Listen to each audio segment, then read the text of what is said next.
Hello everyone and welcome to Family Talk Time. Today we'll be talking about communication and emotional needs. Communication is a great way to express needs in a relationship. From what we've learned, by active listening, you can better understand your spouse's needs, how they feel, and what they want in life. By using I statements in communication, it helps you express your thoughts, needs, and feelings more clearly. We can see several ways that communication helps us with understanding each other's needs. However, communication is not the fix-all solution. There are several emotions that lead to better communication. Without emotions involved, what would communication be like? Can you imagine that? Emotionless communication or relationships would be so drab, monotone, lifeless. They wouldn't feel as important and definitely not as effective. So, to have good communication and build a relationship, it is important to consider the emotions involved. When you think of emotions needed to really communicate with someone and build a relationship, what are those emotions?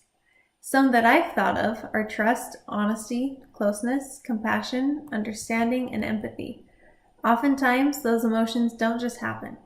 In a study on emotional ability, Kidwell and Hasford found, quote, "Emotions tend to evolve in an ever-changing manner. The best way to understand emotion then is to see it as having this transitory quality." End quote. In other words, emotions don't just come once and stay forever. Instead, they are evolving and changing. To build positive emotions, they need to be nourished. Otherwise, if left unnourished, we go into what some call an emotional hunger. Pamela Levin of selfgrowth.com explains, quote, "Emotional hungers that go unattended can cause a wide variety of symptoms and lead to all kinds of negative outcome. You know how this works with your eating patterns? You go without food long enough and you feel weak, tired, cloudy-headed, negative, depressed, confused, irritable, and so on," end quote. As people are left hungering for positive emotions like love, acceptance, trust, and then the negative emotions take over. Negative emotions are often felt while going through hard times in marriage, like the ones that Pamela Levin mentioned, feeling weak and tired, depressed, confused, irritable. Other emotions you might feel, especially when marriage is getting harder, could be feeling alone, misunderstood, resentment, unheard, unappreciated, overwhelmed, and so on. Those negative emotions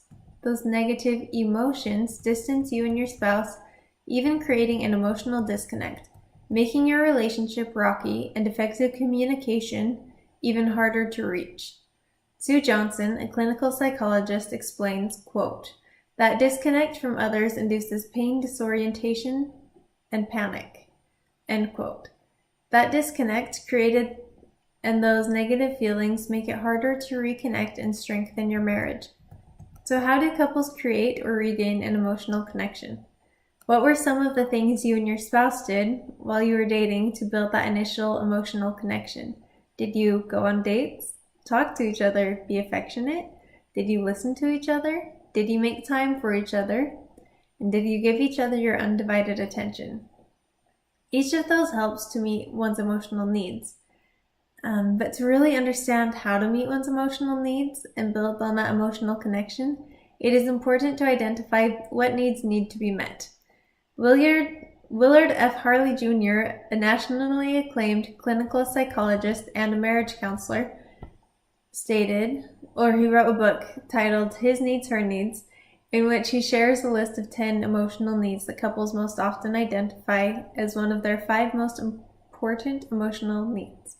Those 10 emotional needs are affection, sexual fulfillment, intimate conversation, recreational companionship, honesty and openness, physical attractiveness, financial support, domestic support, family commitment, and admiration.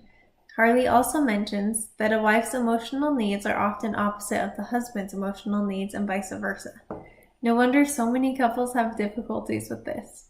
It is important to know for couples to learn what their own and what their spouse's emotional needs are and how to nourish those needs.